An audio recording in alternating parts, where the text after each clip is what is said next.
Good night, everybody. That's a strange way to go through and start a show, wouldn't you say? But welcome. This will be episode 112 of the Westmarch Workshop, Retrospectives and Looking Forward. This is going to be another solo 9-ball show here tonight. Unfortunately, Leviathan is feeling a bit under the weather again. It's, that time of year. Things go through and hit you hard and just have to take a little bit of a breather for, personal reasons.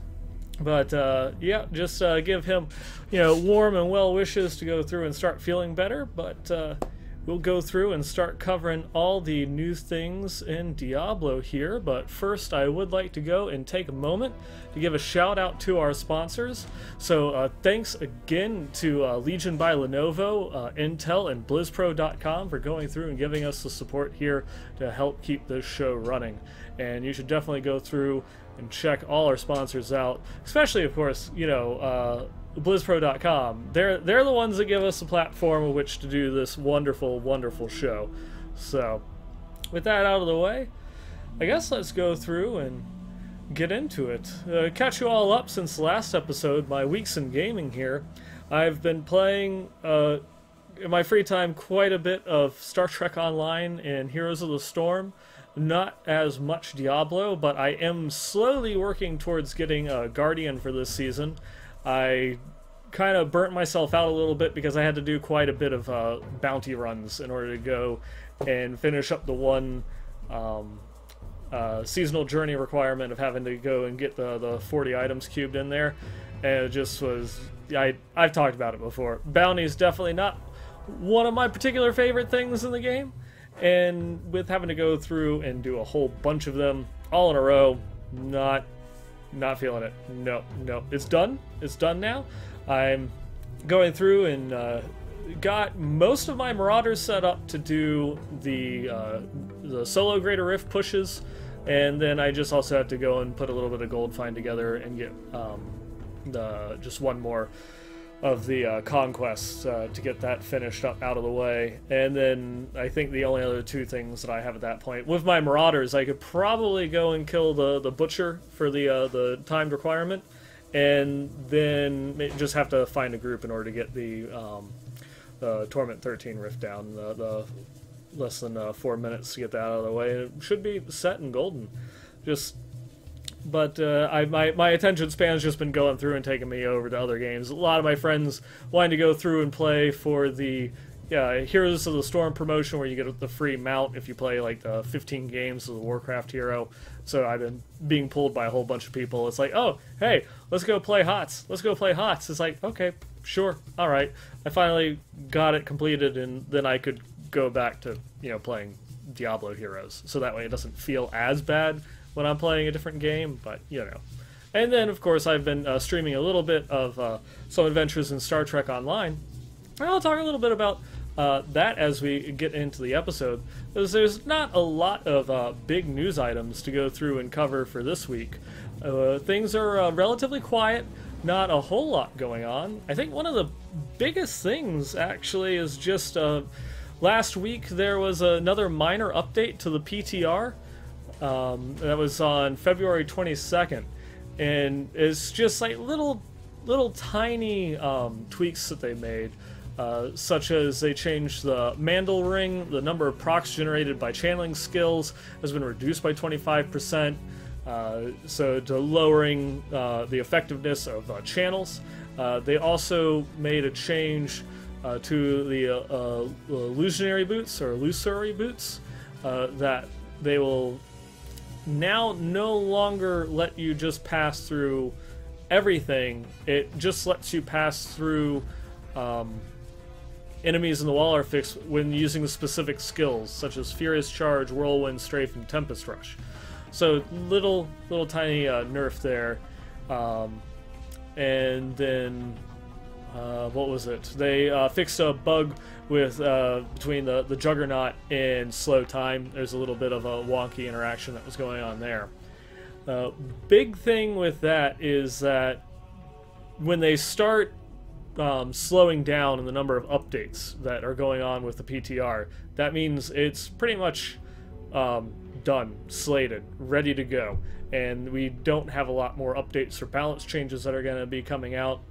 And that makes sense. You know, we've been through almost 2 months of Season 9 so far, and so Season 10 should be coming up shortly here.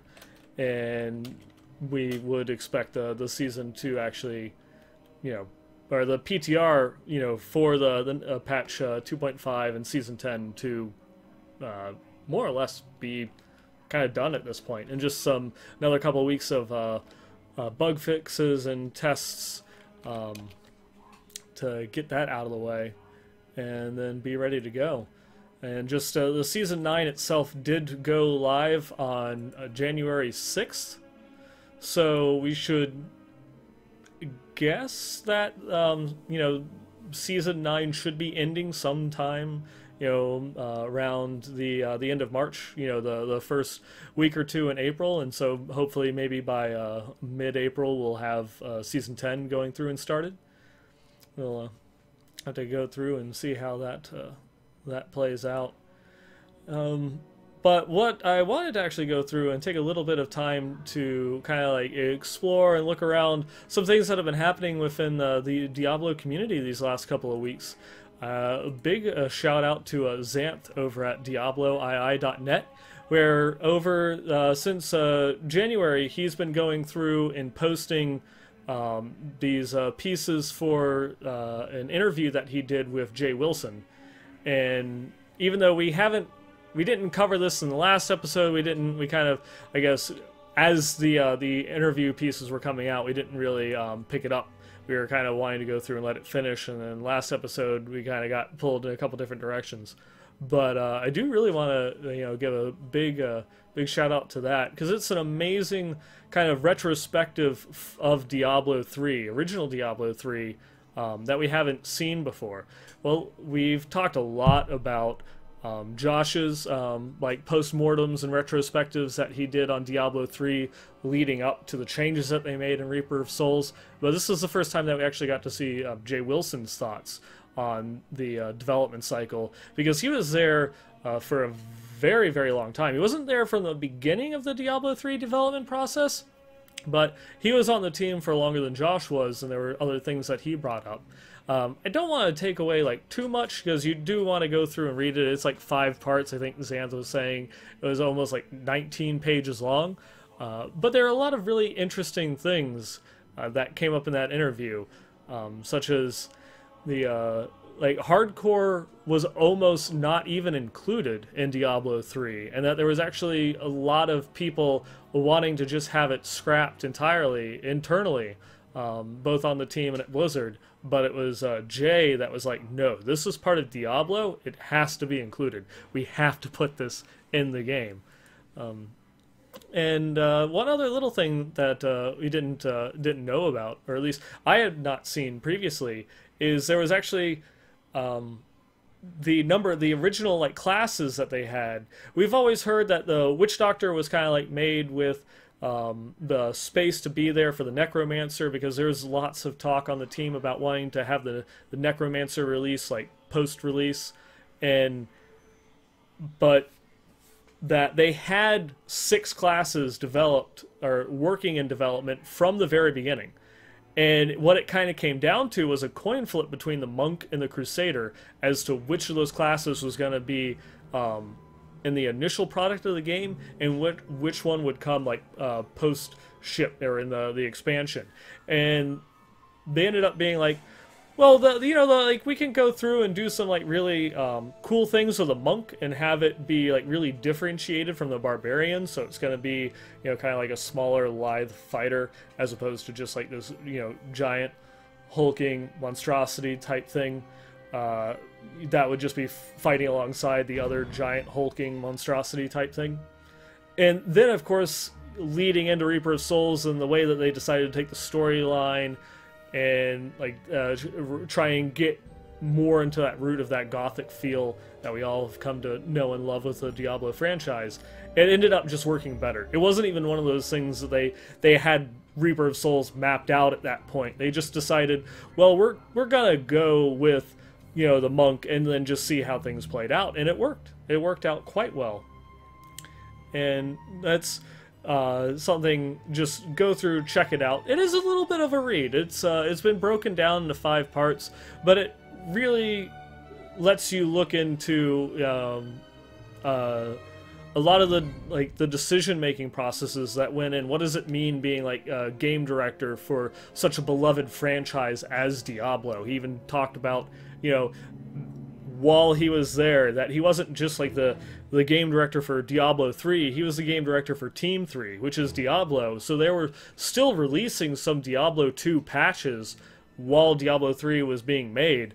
And there's a couple of times where he was approached to give the okay on certain things, and he was just like taken aback by that. It was just like, this really is saying that when you're like the game director for that particular team, like you're not just working on this next patch for Diablo 3, that you've actually been like given the keys and you are in charge of the legacy of this, just very, like time-honored and much beloved franchise. And it's just, you could it's a written, it's not like a video interview, but you could just read the passion that he still has for the game, even at this point, having like left games development, Blizzard and Diablo and everything else behind. We definitely go check that out. And that also wanted to got me thinking about some other things. Riker has been doing a series of videos over the course of the last couple of weeks as well, where he did an interview with the original lead developer for Diablo, period, David Brevik, where he'd been talking about a lot of things such as, the Diablo postmortem, where he sees not just like Diablo, but action RPGs, headed in the future. And his most recent one that was actually posted earlier today, I found extremely interesting because it was David's thoughts on not just Diablo, but where the entire genre itself could be headed towards. And it started off with a little bit of a discussion of, David's original philosophy or design idea for Diablo 3 was it was originally being created as an MMO, because at the time, that just seemed like the next logical step. ARPGs, there's not a lot that's going on. There's not a lot of ways that you can build upon it or make it different. So the next logical step should just be, an MMO. And Leviathan and I have talked about it. Heck, even, Archon and I have talked about it going way back. What would a Diablo 3, MMO or Diablo-ish MMO look like? And is that something that the series could go to? And David actually says that even though that was his original intention for how the game would be, that it's not so much that he thinks would be like the proper next step for ARPGs going forward. There are things that need to change, like fundamentally, about ARPGs in order for it to stay competitive in the current culture of gaming, but he doesn't know what they are. Like, something has to change, but he's not quite sure. Otherwise, he'd be going through and working on the next ARPG, which he isn't. But there's things that is just kind of, he feels have stagnated within the genre, and someone has to come up with some new ideas of how to push it forward. MMOs aren't necessarily the right direction, and that's just because when you look at it, they're like, WoW is like the only really big, huge, like AAA MMO out there. Everything else kind of has enough that helps it get by, but you don't hear about on a daily basis or really look to as leading or breaking new ground for the genre itself. And he feels that what people have come to expect for an ARPG won't mesh well with what people have come to expect for an MMO now either.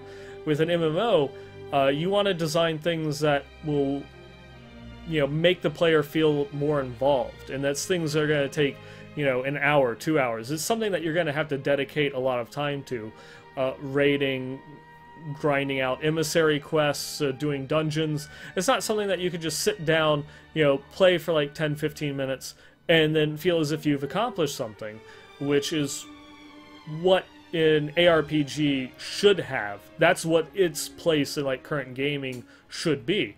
And he's just not sure how you kind of like mesh that in with like the current culture of gaming. And there's a lot of things that he feels like you just don't see anymore. And that's something like the original Diablo, where you could do anything. You know, if you were a fighter, you could still learn all the wizard spells. And if you were a wizard, you could still, you know, pick up you know, every weapon in the game and go through and use it. You would suck at it. You know, you would be bad unless you devoted a lot into increasing those stats. And even then, your caps wouldn't allow you to ever be as proficient at casting spells as the warrior, as a wizard would be. And he was thought of it, the original intention was that it's like you could do anything, because it is like, you know, an RPG like Dungeons and Dragons, where you know, anybody can go through and pick up a weapon. You're going to be bad at it. It's not going to do what you want it to do, but hey, by all means, if you want to do it, go ahead, give it a shot.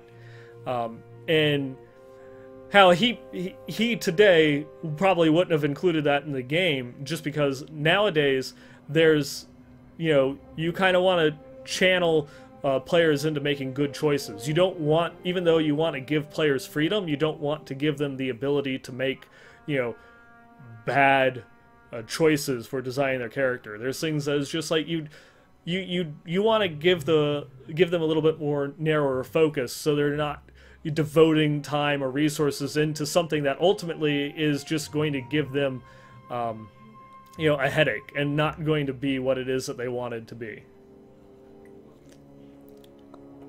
And it's just interesting going through and hearing his thoughts on, you know, where the future, what the future might hold, you know, for the genre.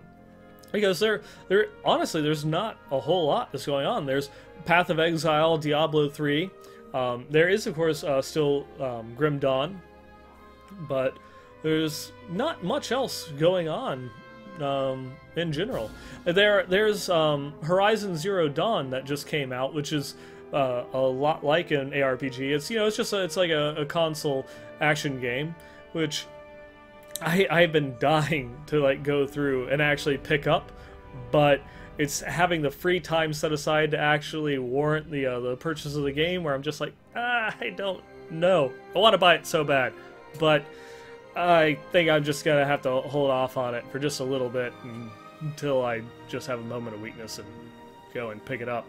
But yeah, it's really cool just seeing some industry veterans, you know, talk about it. And like even Jay Wilson was talking about some aspects that go into that, such as PvP, and how, you know, not including PvP in Diablo actually for them internally was probably one of the better decisions that they made. You know, just because what people have come to expect of PvP in video games versus what PvP was like in Diablo 2. And in D2, it was just, you kind of like go through and hack and hit one another, and that doesn't work in today's environment. And today, where you have actual, you know, esports level games such as League of Legends, Heroes of the Storm, Call of Duty, Overwatch, you expect everything to be as balanced as possible, whether it's actually trying to be an esport or not. If you're going to have a fully fleshed out, supported player versus player mode, you expect it to be balanced. And that doesn't quite work with one of the, you know, like core values that Diablo 3 is built on, being just everything should just be obscenely powerful. Everything should just be ridiculous. How do you balance ridiculous? You know, the varying levels of absurdity that come from, you know, 40,000% weapon damage on certain skills. And yeah, you know, I still would love to go through and have like a team deathmatch component built in, or even just like a kind of like a hero brawler where it's not your character but just, you know, pre-designed characters and a bunch of yellows and blues to go through and, you know, slug it out. Is, you know, PvP, it's content that creates itself. You don't really have to add anything in, and people will just go through and fight one another. But it does, of course, on the development side, create a massive headache for making sure that things are balanced. Even if you go through and you release it and say, well, we're not going to balance it, people are still going to be like, oh, well, X class is overpowered because of Y skill. Why can't I go through and get that on, my class? And it just would lead to headaches and, again, the whole aspect of bad experiences. People will want to go through and do something, even knowing, or maybe not knowing, that there is no balance in this particular type of gameplay, and then get upset trying to do it because there's no balance. And just with what you expect, and kind of like rightfully expect as a gamer nowadays, you want something that even if it's not perfectly balanced, something that the developers are actually trying to actively keep balanced. And it's certain comments like that that make me wonder, like going forward with what might be the future of Diablo. Is there a place for PvP in whatever next iteration of Diablo comes out? And I would want the answer to be yes, but I guess there's certain questions that have to be answered and things that have to be figured out in order to make that happen. Give people a like a form of PvP, and at the same time make it so that way it's there, people would be happy with the way that it's implemented.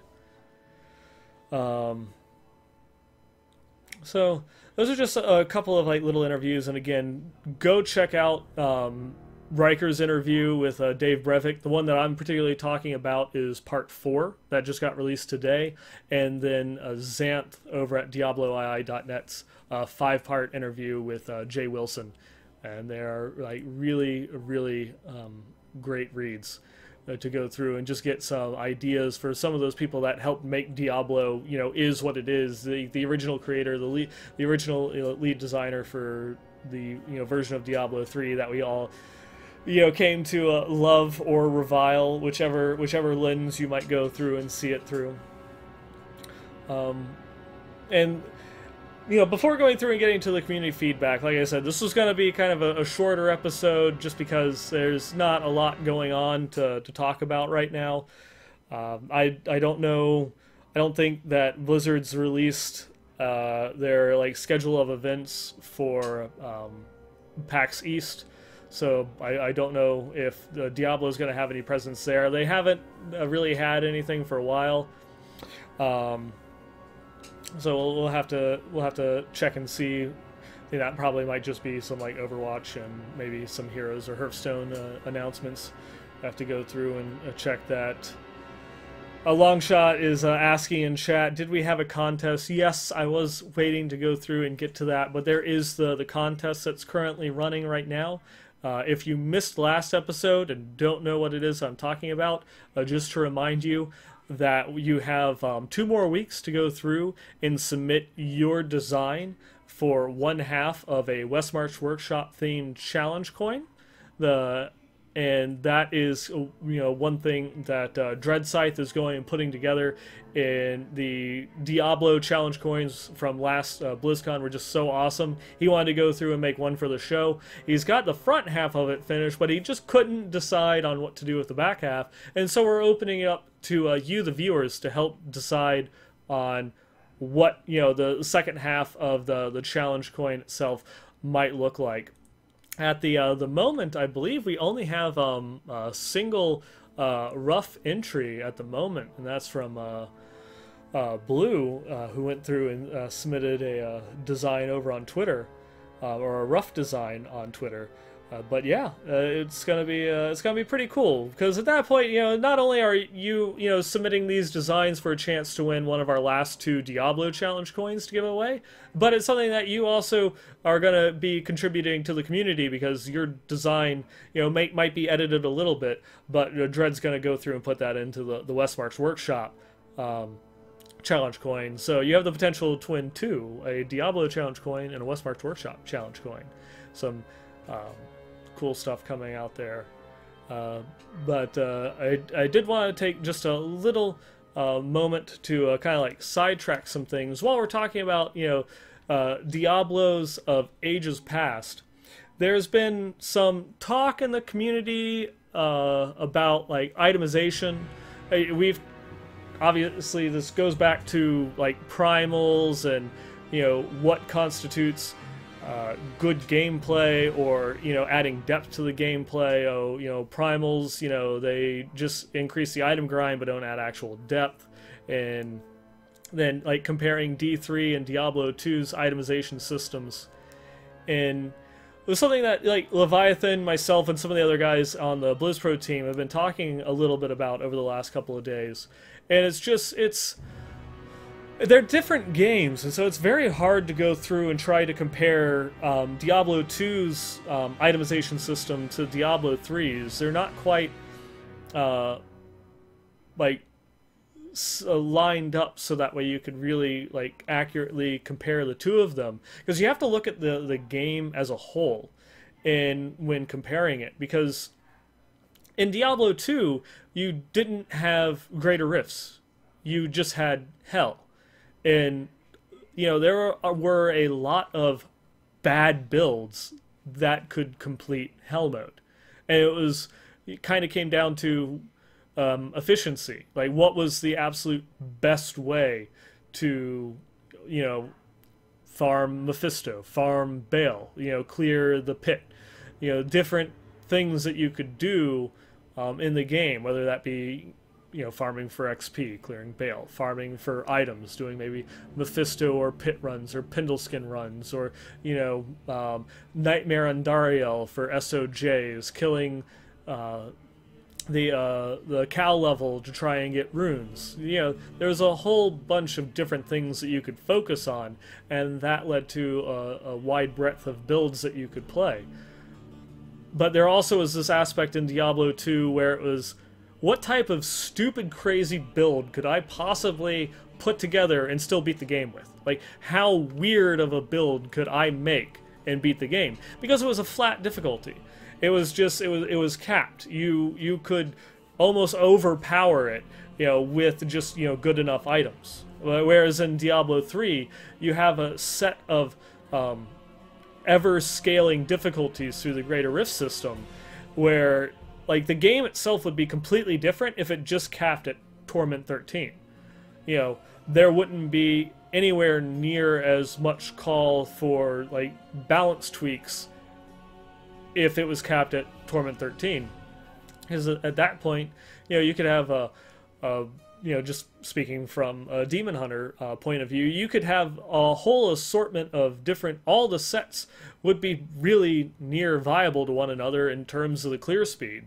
Unhallowed Essence would definitely have a bit of the advantage in that one, but, all the sets could clear it in sub, 6 minutes if you're well geared.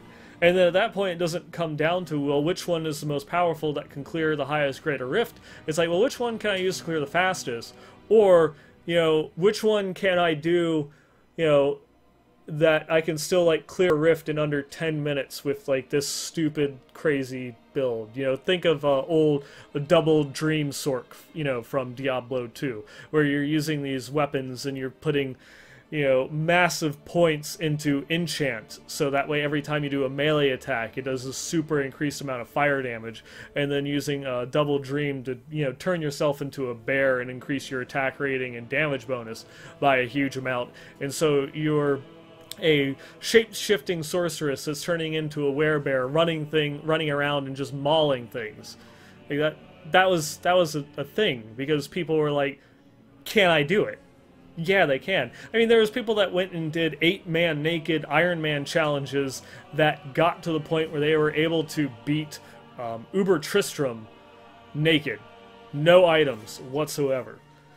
So that was just, like, it was the community's way of looking at it, where I think back then people weren't as precise. They didn't have as high of expectations of the balance between different classes and builds as they do nowadays. but also because it had a capped difficulty that you couldn't increase the difficulty of the game past this point, that you just looked at everything from a different point of view, and beating the game wasn't hard, as trying to get a solo build that can clear Greater Rift 95 plus, or a group build trying to go past Greater Rift 115. It is just different, and that's one of my biggest thoughts, wanting to kind of add to little discussion, because there's some big community members that have put out videos trying to compare the D2's itemization to Diablo 3's, but I think a bigger root of what causes a lot of this discussion, and those people that they're not happy with the game being balanced around sets, and or they liked aspect in Diablo 2 where rare wands or staves were best in slot for certain casters, better than almost any other unique that you could find, and that there was a place for sets and a place for uniques as well as rares or crafted items. That in Diablo 3 it's pretty much equip your set and then equip a couple of the extra pieces that then buff the particular skill that set buffs, and then go to Greater Rift 80. That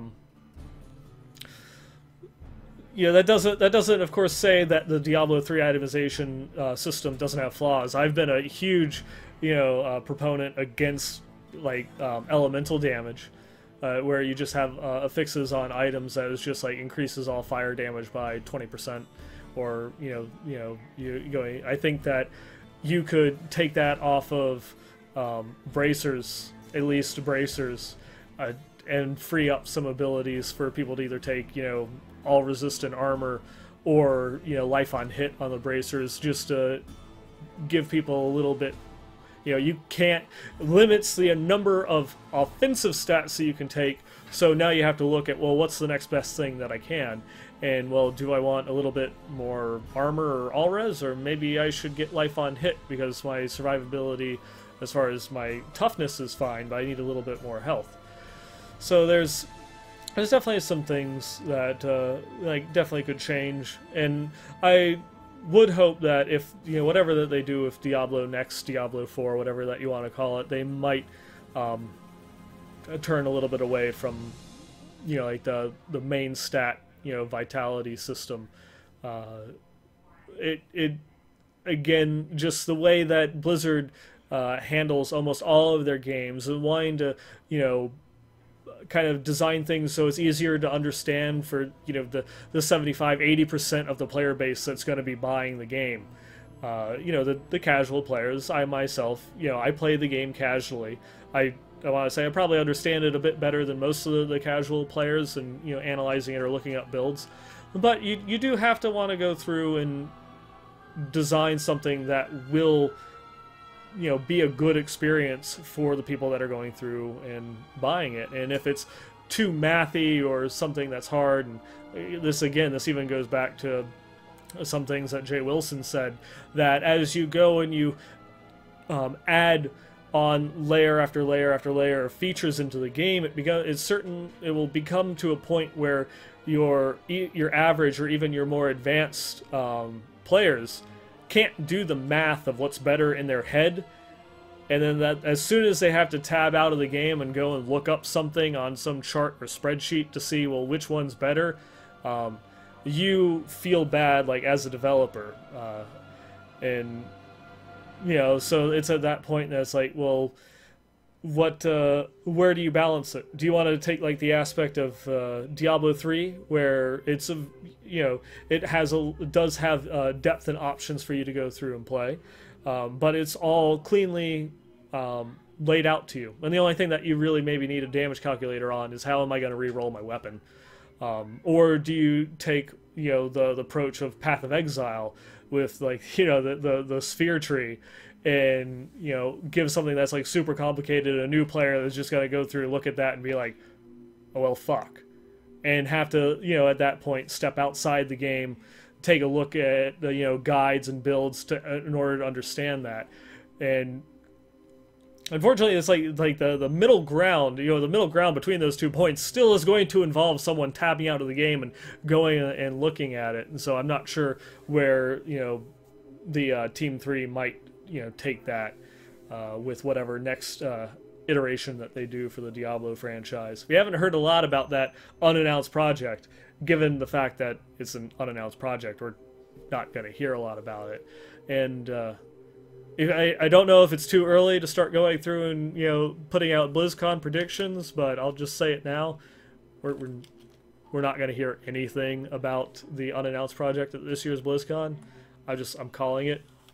I highly doubt that it's an expansion to Diablo 3. The fact that they're going through the way that they're doing the Necromancer, like, even more solidifies that position for me, that there will not be a second expansion to D3, and that they are instead working on a new title for the franchise. I like to call it Diablo Next, because you don't know if it's going to be Diablo 4, Diablo MMO, Diablo the card game. I don't know. But, yeah, it will probably be a few years from this point until we hear anything about that. That's just my expectation. I'm just trying to be realistic. And I always go back to Diablo 3 was in production since 2001. Almost immediately after, Lord of Destruction shipped, work began in earnest. And of course, there was a little bit of reshuffling in 2005 with the title, and then even at that point, it was another 3 years before it was announced. And we all know the story of how long it took to actually go through and ship the game. So, realistic expectations, the announcement of whatever it is that they are working on in their secretive layer there is definitely while out. So those are just some community topics and discussions that I've been seeing in the community. The future of Diablo's past, who did it better, who wore it better, what was better, Saigons or Blackthorns, who knows. But I definitely would like to go through and hear your guys' opinions on that. So for next episode, please go through, send us an email. What are some of the things that you liked about Diablo 2's itemization system? What are some things you think it did better? But at the same time, how would that work in a system like Diablo 3? You have to, go through and look at it. Well, it's a different game. It requires more balance. Would people be as happy with Diablo 2's itemization system if it had a greater rift system with ever increasing, mob health? At that point, would everyone be free to go through and play kind of like whatever spec that they want, or would you have gotten to the point where you had a lot more focused, narrowed builds in Diablo 2 that then people were like, oh, you need to buff Trangol's because it's just falling behind. It can't compete with this Saigon Angelic Host Poison Dagger Necro build. So there you go. And with that, I've already checked off the next point here because Longshot wanted to know about the challenge coin contest that we had running. So just again, submit a design for one half of the Westmarch Workshop challenge coin.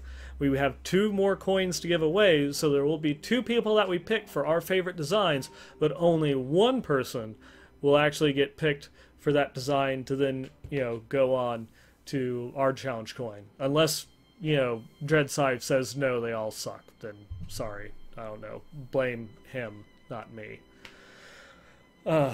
But we do have some community feedback here, some emails that we want to go through and cover for this week. First one, topic that we went and kind of discussed briefly last episode, fun versus efficiency. This one comes in from Frank.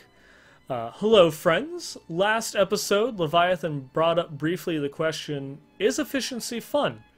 I would like to discuss this a little bit further, or at least give my perspective. I have an 18-month-old, own a home, and work for 50 hours a week. I also have other family obligations due to grandparents wanting to see their grandchild all the time. That being said, I'm rough with roughly 2 hours for 2 hours a night for gaming, if I'm not too exhausted to do anything at all. This time restraint has taught me to play all games very quickly and efficiently. Diablo 3 is actually one of the easier games to play efficiently because all of the wealth of knowledge that the community provides. This has made me gravitate towards Diablo more than any other game due to my limited time schedule, and every time I play I absolutely love it. Running T13 or greater if 70s in sub 3 minutes feels so good to me, and getting to that point in the most efficient way possible is a fantastic seasonal goal. However, there are some downsides. Most of my friends won't play with me because I go too fast. I can't comprehend how they can spend so much time to look at the 5 legendaries that they will never use. I do have one friend that will still play occasionally, but his playstyle is even faster than mine. Another issue is the patience I've lost for pushing higher greater rifts. If I don't finish a greater rift in under 6 minutes, then I'm not going to push any higher because of the time that I would lose. I almost feel OCD at times when it comes to efficiency, and it usually burn out at the end of missing my chance to get a higher rank on the leaderboard. Anyways, I'll continue to play as fast and as efficient as possible because I find it extremely fun and satisfying. Love the show, and hope you guys enjoyed my perspective on efficiency. Well, thanks, Frank, for that. And so that does go through in talking about, one of the points earlier in the show, talking about David Brevik, how like the ARPG genre has its niche, and that it's something that someone can go through, sit down, devote 10 minutes to, and still feel that they accomplished something. If you're going through and clearing greater rift 70s in under 3 minutes, that's 3 rifts. That's 700 blood shards. Depending upon what paragon level it is, it might be that much. Might be one full paragon level for you. Don't know, but you still have accomplished something. Whether you actually get an upgrade or a new legendary or a new paragon level, you still feel as if you've worked a little bit further towards accomplishing a goal or making your character more powerful. And, and as, to kind of like goes back to Leviathan's original question, there are people that efficiency itself is fun. And, you don't have to, you don't necessarily have to be efficient to have fun, or you don't necessarily have to be efficient to have fun, but then there are also a lot of people that the efficiency itself is fun. I can't think of how to word the thought in my head into speech. I'm just, this will be the requisite 9-ball is bad moment for tonight's episode. We have another email here from Zith. I started playing Diablo 3 during Season 6. I was getting a little bit bored of World of Warcraft. Good, more converts.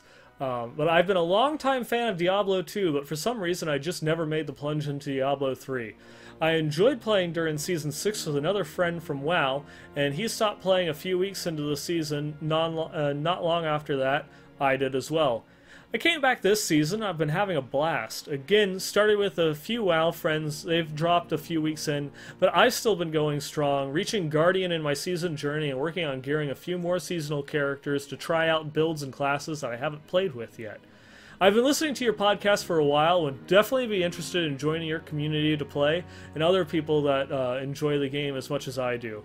Diablo 3 is now my Blizzard drug of choice. I hope to see you all in-game. I'm not sure. I think that you might have actually sent in the invite to the clan already, Zith. But if you haven't, just go through, send in your clan request for the BlizzPro clan, and we can definitely go through and get you in. We've got some open spots.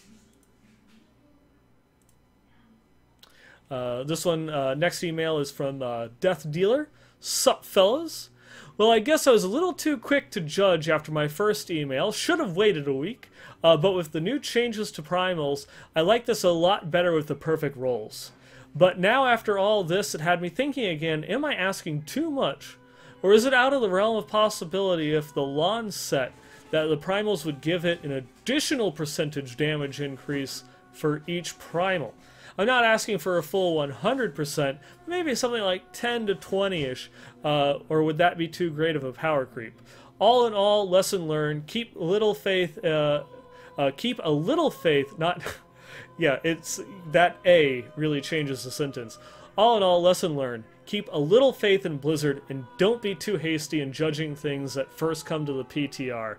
Stay frosty, boys. Later, Death Dealer. And, I think probably the change that they've decided to take with the primals, that it isn't like really going to be too much more of a power creep. I don't see them adding any additional changes to Legacy of Nightmares to give a bonus to having a primal. And the way that it was with the first iteration, the damage bonus itself would have just been the higher stats on the primal. It kind of leads me to the question that I was asking last week: is power creep necessarily a bad thing? You know, it's as we continue to go on, you know, as new sets get introduced, or new items, or I guess maybe we might not have any new sets besides, you know, of course, the Necromancer.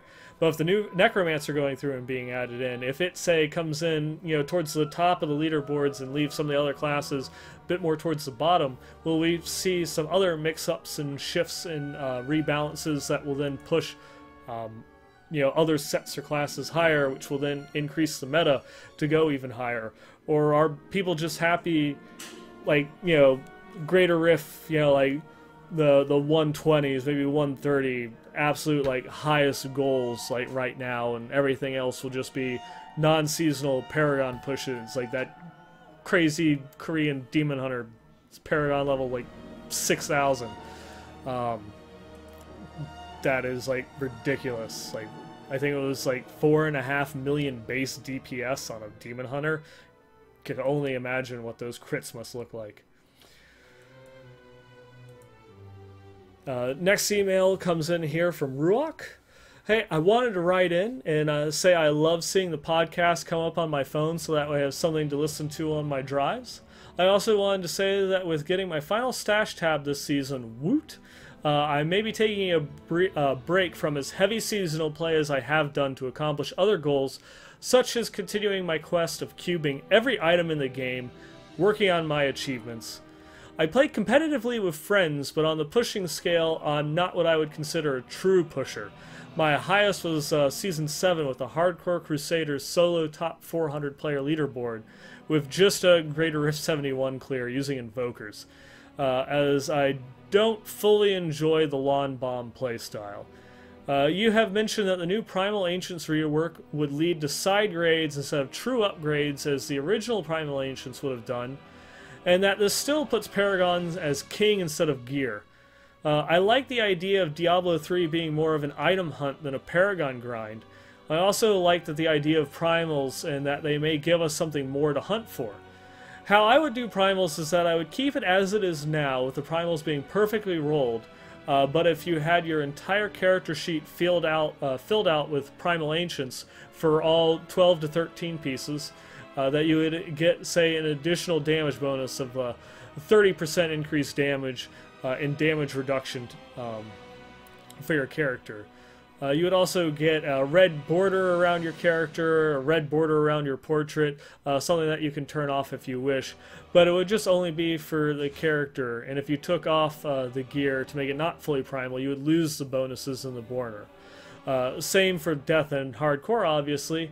But I just like the idea of a Nephilim Pet Wings Pennant banner such that unlocks on your account and stays regardless of you dying or changing gear.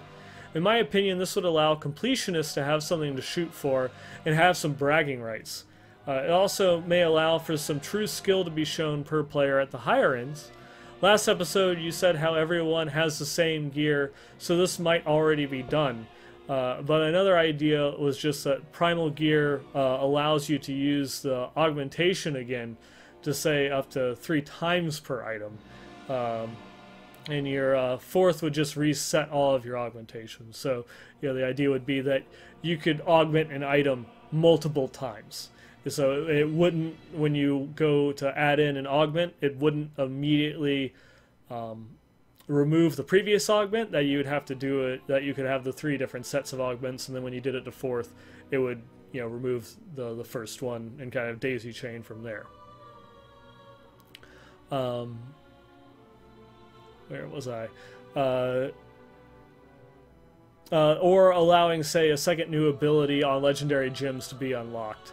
I don't know if I would ever reach that, or if I would be able to just get a single primal, but just something to spark discussion. Thanks again for your great content. And I think this kind of like goes back to, some of my points, and I wasn't particularly happy that they changed primal so drastically. Just the base stat increase that primal ancients would have added to the higher end of the leader, higher echelons of play, would have reduced the effectiveness, of the Paragon grind. Paragon grind would still kind of go towards the end all be all of the higher end leaderboard, but this would have reduced it a little bit, made it less as important, in that you'd still try to go and get your items and perfecting that perfect set before doing your end of season leaderboard pushes. It would kind of set it off where it is.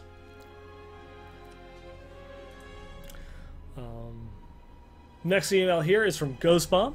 First, I want to say that I love the show. It's a great way to kill time at work. I recently applied to the clan and was immediately invited by Leviathan to join. I figured that I should go ahead and shoot an email to introduce myself.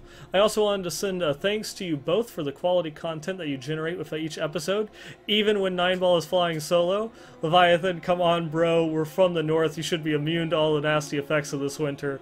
Well, thanks for at least, still staying through it, because I know my solo episodes can sometimes, be a bit of a pain to get through. But he wanted to say that he started playing Diablo 3 on the Xbox 360. My very first character being a witch doctor. My favorite skill was Fire Bomb with the Ghost Bomb rune, hence my battle tag Ghost Bomb. I quickly bought the game for PC and have never looked back. Normally I play solo because I'm only on after midnight, but would like to find a group of players who are on at the same time as well for some demon slaying fun. I main a demon hunter, and the ancient Yang struggle is very real, as it is for most of us. There are a few exceptions, such as last week's and this week's items of the week, those lucky bastards. But I wait for the day when RNG will be in my favor. It has to happen sooner or later, right?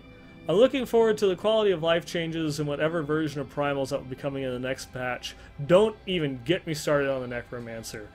Anyway, without taking up any more time, I'd like to close this email with a thanks once again for the awesome D3 content. Thanks for the invitation to the BlizzPro clan. I hope the rest of your Season 9 goes well. So thanks, Ghostbomb. I hope that the rest of your Season 9 goes well as well. And then we finally have one last email. This one's sent in by good old trusty Dreadscythe.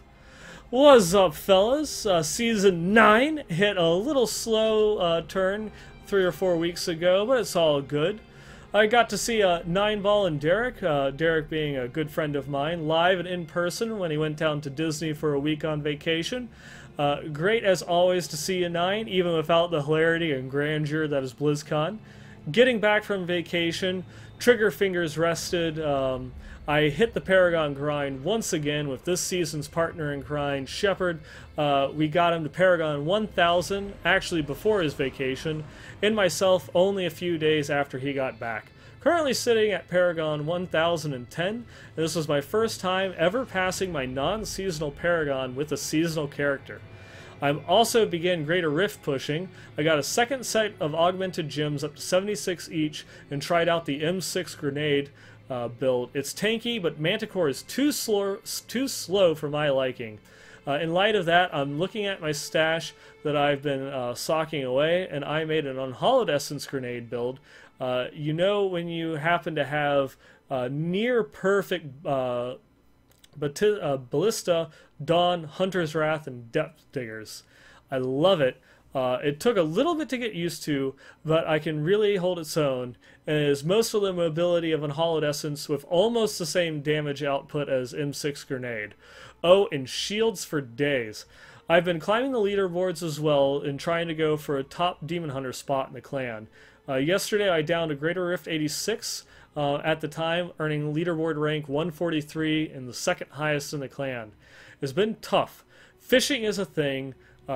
Much newfound props to you, Leviathan, for all of your past Greater Rift pushes. My eyes have been open to the real struggle and can't even imagine doing it on hardcore. Ever. The season is beginning to enter the setting phase. It should be 2 to 3 weeks max for the season ending announcement. Wonder if I can push this to 90. Much luck will be needed for that to happen. This season has been great. Met new people, got higher in all aspects as I could ever have imagined, have 2 solid builds with over 3 million sheet damage. Looking forward to giving more of an update towards the end to see where I wound up. Then it's time for stash management and updating the Excel chart. Best of both of you, Dread. And the Excel chart that he was mentioning is that he has been working on a project of putting together Greater Rift clear data for all classes at the end of every season, just so you can kind of see how various changes in set buffs and nerfs have affected the overall clears for all the classes over all of the seasons. And with that, that brings us to the end of the community feedback section. But as always, we do have that little tiny section that we like to go through and call Items of the Week. And Leviathan, unfortunately, is not here to do the echo and reverb. But let's see, taking a look at the couple of items that we went through and we got this week. The first one here is a Raycor's Heart that comes in from Nick. He was having problems going through and sending it in, so he had to send a link to his armory profile from his phone. So sorry if it looks a little bit different from other items, but this is a damn... This is basically what a primal ancient is going to look like next season. Raycor's Heart. This guy rolled 650 strength, 650 vitality, has been re-rolled to reduce elite damage by 11%, has been augmented for 300 vitality. The secondary property of reduces damage from ranged attacks by 7% and 7,000 life after each kill. Yeah, that... If you want to know what a primal will look like, that right there is pretty much a primal in everything but name. I guess with the exception that it doesn't have the a maxed elite damage or life on kill. And I'm sure, you know, that couple extra thousand life on every kill is gonna make or break it for you. As I was talking about, we had a Yang's recurve coming. This one's sent in by a Blind Rogue. This ancient Yang's recurve. God, I hate seeing these things. This bad boy clocks in at 3,424 DPS. He's re-rolled the base damage on it to eke out as much as possible because it already came with 10% bonus damage. 941 dexterity, 980 vitality, reduces all resource costs by a perfect 50%, has been augmented for 275 dexterity with a level 55 gems, has a secondary property of 11 max discipline, and of course Ronald McDonald's on there for the socket. Our final item of the week, this one comes in from Tom. This one is an Ancient Starfire. Don't see quite so many of these, but definitely proud to go through and show it off. This bad boy clocks in at 2,961 DPS, has 986 intelligence, has been re-rolled for attack speed, reduces the cooldown of all skills by 8%, has 11,000 life on each kill, 13 maximum arcane power, and of course the legendary property of lightning damage is increased by 15% for every 10 yards you are from your target, up to a maximum of 40 yards. Definitely a nice little item to go through and get you set up for those wizard lightning builds. Which I actually didn't get added into the show notes, but something that I did want to go through, take a little bit before we go and talk about the end of the show, Probably should have talked about the PTR and some of the changes that they have been making and filtering out. We talked on the last episode about how Demon Hunters might actually be making their way into the leaderboards, and that might be a thing. Yeah, they're doing great. They're rocking it in terms of like overall DPS with the way that the new Impale build is working out. And I hope that that is one that they definitely go through and settle on. I've always been infatuated with the Shadows build. And it's not just a sit there and wait for the Rift Guardian to spawn. You still have a role to play going and searching for elite packs and pulling mobs into like kind of like the kill zone for the witch doctors to go through and kill. But it's a lot of fun. It's looking really good. Definitely enjoying it. I hope that though wizards of course are still going through and viable, and there's like at what point is which one more effective or efficient, and monks are still over there and such, but gosh, the dream is real. Demon Hunters might be in the group meta again for the first time in forever. But that does go through and bring us to the end of tonight's episode. Thanks everyone for going through and sending in your emails and your items of the week. If you too would like to go through and contribute not just to the items of the week or to the community feedback, the contest that we're running, you'll need to go through and shoot an email over to us at westmarchworkshop@blizzpro.com. Again, for anything that you want to submit to the show, just send it in to that email address, westmarchworkshop@blizzpro.com. You can also go through and follow us. We're on Twitter. We're at the WM Workshop. You can go through and hang out and tweet with us. We are even in-game. We are the BlizzPro clan. So you go through and find us there. If you don't want to leave your current clan, you can always go through and hit us up in the Westmarch Workshop community. Of course, you can find us here live every other Wednesday night at 9 p.m. Eastern, 6 p.m. Pacific, at twitch.tv/BlizzPro. While you're there, take a look around, check out all the other great content that we have here on the BlizzPro network.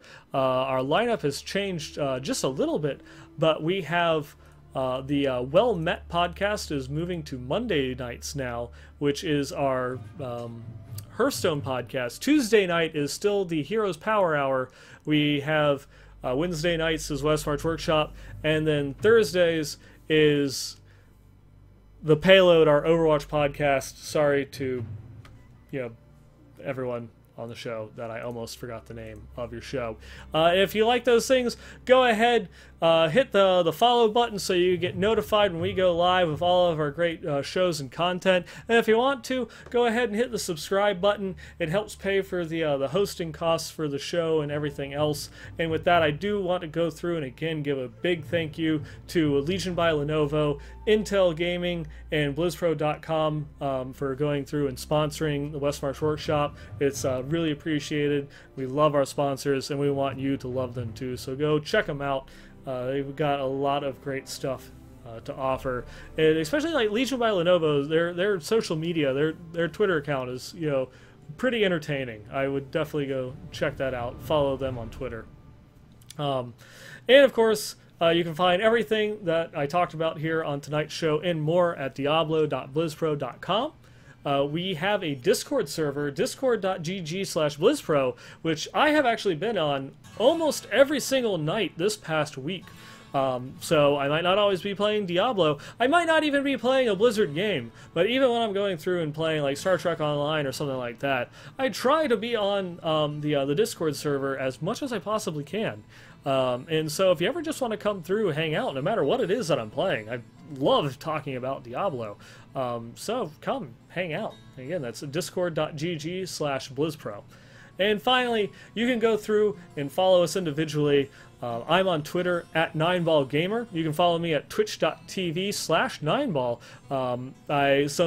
I was going through and making an effort to stream some more. Was streaming my adventures in Star Trek Online. Some real life stuff pushed my my actual play schedule back later than I thought would be prudent to go through and do some streams. But starting next week, I think things should calm down a little bit more, so I can go get back into the swing of things to go and do some streaming. Probably we'll do a little bit of Diablo just because I expect the season to be ending here, within the next month or so. So I've got a little bit more pushing that I have to do. So go and check that out. And of course, Sir, not appearing in this episode, Mr. Leviathan, you can always follow him at LeviathanD3 on Twitter and twitch.tv/Leviathan111. I know that he was streaming a little bit the other day. It's just as health and time and weather and all that permitting on his end. But yeah, go through, check us out, go and. Oh, and I am sorry. It's also, I completely forgot. We do have a World of Warcraft podcast. I've actually been forgetting the last couple episodes to go and mention.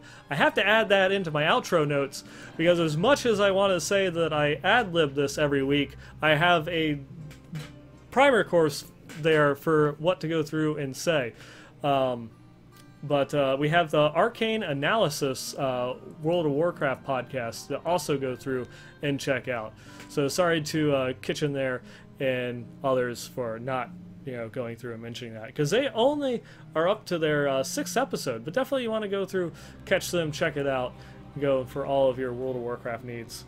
But with that, running out of things to talk about. So I guess I'm just going to click over to the outro screen here and slowly and awkwardly stop talking as we get to the end of the episode, which I guess is just whenever I stop.